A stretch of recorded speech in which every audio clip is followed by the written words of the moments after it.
پاکستان ایسے بے شمار لوگوں سے بھرا پڑا ہے جو زمانے کی رسموں کی پرواہ کیے بغیر آگے بڑھنے کا ہنر جانتے ہیں۔ ان لوگوں کے پختہ ارادوں اور استقامت سے ہی معاشرے میں تبدیلی آتی ہے اور آنے والی نسلوں کے لیے راستہ ہموار ہوتا ہے۔ آج ہم خاص طور پر ایسی 5 پاکستانی خواتین کا ذکر کریں گے جنہوں نے اس معاشرے میں رہتے ہوئے وہ کر دکھایا جو پہلے کبھی کسی عورت نے نہیں کیا تھا۔ یہ تمام عورتیں پاکستان کا فخر ہیں۔ اگر پاکستان کی بہادر خواتین کی فہرست بنائی جائے اور اس میں ملالہ یوسفزئی کا نام شامل نہ ہو تو یہ ناممکن ہے۔ ملالہ یوسفزئی نے 2009 میں BBC اردو کے لیے گل مکئی کے نام سے ڈائری لکھنا شروع کی۔ اس ڈائری میں وہ لڑکیوں کی تعلیم کے حق میں اور سوات میں طالبان کی حکومت کے خلاف لکھا کرتی تھیں۔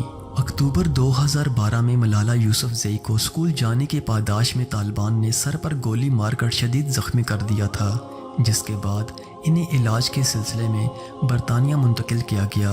2014 میں ملالہ یوسفزئی کو خواتین کی تعلیم کے حق کے لیے جدوجہد کی بنا پر نوبل پرائز سے بھی نوازا گیا۔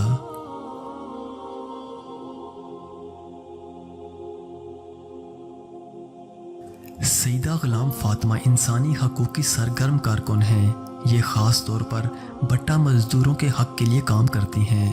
سیدہ غلام فاطمہ نے بٹا مزدوروں کے حقوق کے تحفظ کے لیے bonded labour liberation front Pakistan نامی تنظیم بھی قائم کی ہے۔ انہوں نے اینٹوں کے بھٹوں میں کام کرنے والے کئی خاندانوں کو بھٹا مالکان کے تشدد سے رہائی دلانے میں مدد کی، جس کی وجہ سے انہیں کافی مشکلات کا بھی سامنا کرنا پڑا۔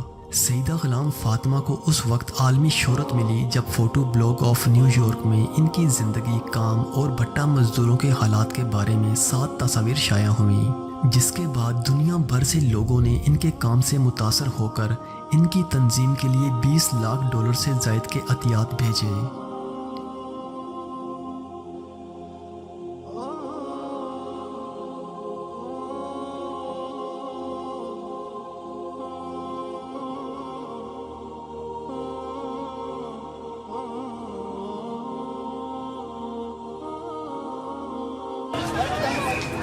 We were severely wounded. My brother, he became permanent disabled.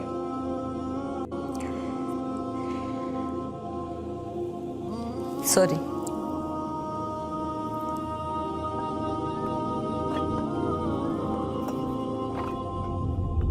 عائشہ فاروق پاکستان کی پہلی خاتون فائٹر پائلٹ ہیں۔ عائشہ فاروق جب فائٹر پائلٹ بنی تب ان کی عمر صرف 26 سال تھی۔ ان کا تعلق پاکستان کے تاریخی شہر بہاولپور سے ہے اور یہ پاکستان کی ان 19 خواتین میں شامل ہیں جنہیں پاک فضائیہ میں پائلٹ کے درجے پر فائز کیا گیا ہے۔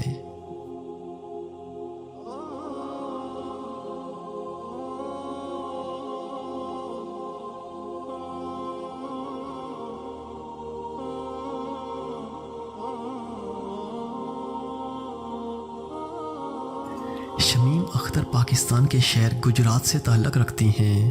یہ پاکستان کی ایسی پہلی خاتون ہیں جو تجارتی مال برادری کے لیے ٹرک چلاتی ہیں۔ شمیم اختر نے یہ کام مالی مجبوریوں سے تنگ آ کر شروع کیا۔ انہوں نے اسلام آباد ٹریفک پولیس سے ٹرک چلانے کی باقاعدہ ٹریننگ لی اور سماجی روایات کو توڑتے ہوئے ایک ایسا کام کرنا شروع کیا جو اس سے پہلے صرف مرد ذات سے منسوب تھا۔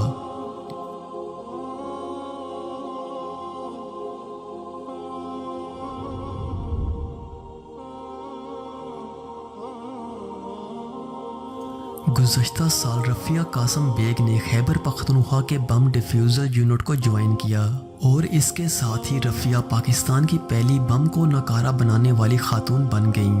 ان کا ماننا ہے کہ خواتین بہت بہادر ہوتی ہیں اور وہ ہر کام کر سکتی ہیں۔